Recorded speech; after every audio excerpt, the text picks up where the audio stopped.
कभी सोचा है कि बचपन का एक छोटा सा मामूली सा काम क्या वो किसी की पूरी जिंदगी का आईना बन सकता है? आज हम एक ऐसे ही लड़के की कहानी जानने वाले हैं जिसके एक छोटे से काम ने उसके महान भविष्य की नींव रख दी थी। तो चलिए मिलते हैं इस कहानी के किरदारों से। कहानी के केंद्र में है एक छोटा लड़का और उसके माता पिता भुवन मोहन दास और निस्तारिणी देवी। ये एक ऐसा परिवार था जो अपनी दया और दरियादिली के लिए बहुत मशहूर था। पिता भुवन मोहनदास, अरे लोग तो उन्हें सच में दया का अवतार ही मानते थे। मतलब उनकी कमाई का ज्यादातर हिस्सा वो सीधा गरीबों और जरूरतमंदों की मदद में लगा देते थे। कभी ये नहीं सोचा कि मेरा क्या फायदा क्या नुकसान, बस सेवा ही उनका धर्म था। अब उनकी दयालुता का आलम देखिए। एक बार तो क्या हुआ, उन्होंने एक परेशान आदमी के लिए 40,000 रुपए के लोन की गारंटी ले ली और बाद में उस आदमी ने उन्हें धोखा दे दिया। सारा कर्ज भुवन मोहनदास के सिर पर आ गया। सोचिए, इतना बड़ा नुकसान सहने के बाद भी उनकी सेवा भावना जरा भी कम नहीं हुई। और कहते हैं ना, जैसे माँ बाप वैसे बच्चे, तो यही संस्कार उनके बेटे में भी कूट कूट कर भरे थे।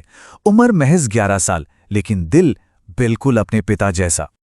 और फिर एक दिन कुछ ऐसा हुआ जिसने सबको सोच में डाल दिया। इसी लड़के ने अपने पिता से कुछ मांगा, लेकिन एक ऐसी शर्त के साथ जो काफी रहस्यमयी थी। लड़का अपने पिता के पास गया और बोला, पिताजी मुझे 5-7 रुपए चाहिए। अब पिता ने पूछा, बेटा किस लिए? तो लड़के का जवाब सुनिए, जरूरत तो बहुत बड़ी है पर मैं बता नहीं सकता। है ना अजीब बात? कोई भी सोचेगा कि भाई ऐसा क्या राज है। लेकिन भुवन मोहनदास को अपने बेटे पर, उसके संस्कारों पर पूरा भरोसा था। उन्हें पता था कि उनका बेटा कुछ गलत नहीं करेगा। तो उन्होंने क्या किया? जेब से 3 रुपए निकाले और बिना एक और सवाल पूछे उसे थमा दिए।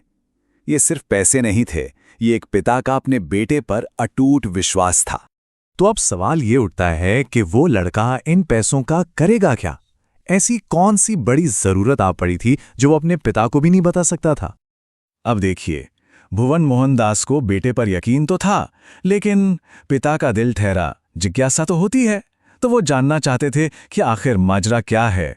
इसलिए उन्होंने चुपके से अपने एक नौकर को काम पर लगा दिया, एक जासूस की तरह।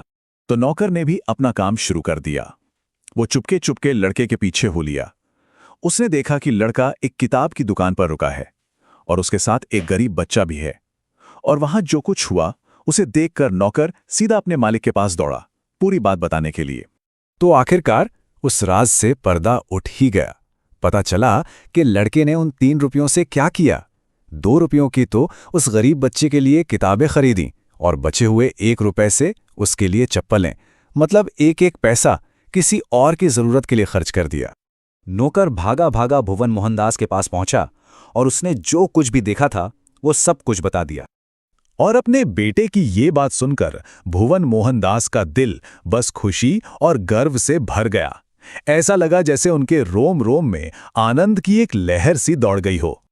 और जब वो लड़का घर वापस आया तो पिता ने उसे दौड़कर गले से लगा लिया और उन्होंने जो कहा वो शब्द उस लड़के की पूरी जिंदगी का सार बन गए।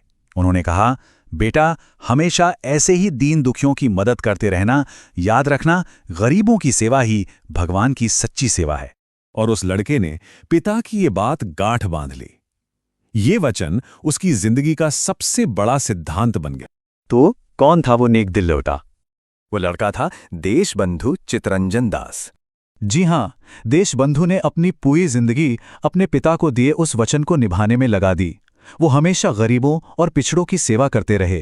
कहा जाता है कि किसी गरीब को देखकर उनकी आंखें नम हो जाती थीं और इसी निस्वार्थ सेवा ने उन्हें हमेशा के लिए भारतीय लोगों के दिलों में बसा दिया।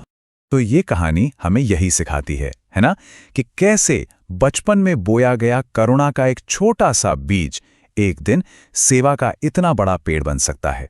ये सोचने वाली बात है कि हमारे आसपास ऐसे कितने ही छोटे छोटे बीज हैं जिन्हें अगर सही परवरिश मिले तो वो क्या कुछ नहीं कर सकते।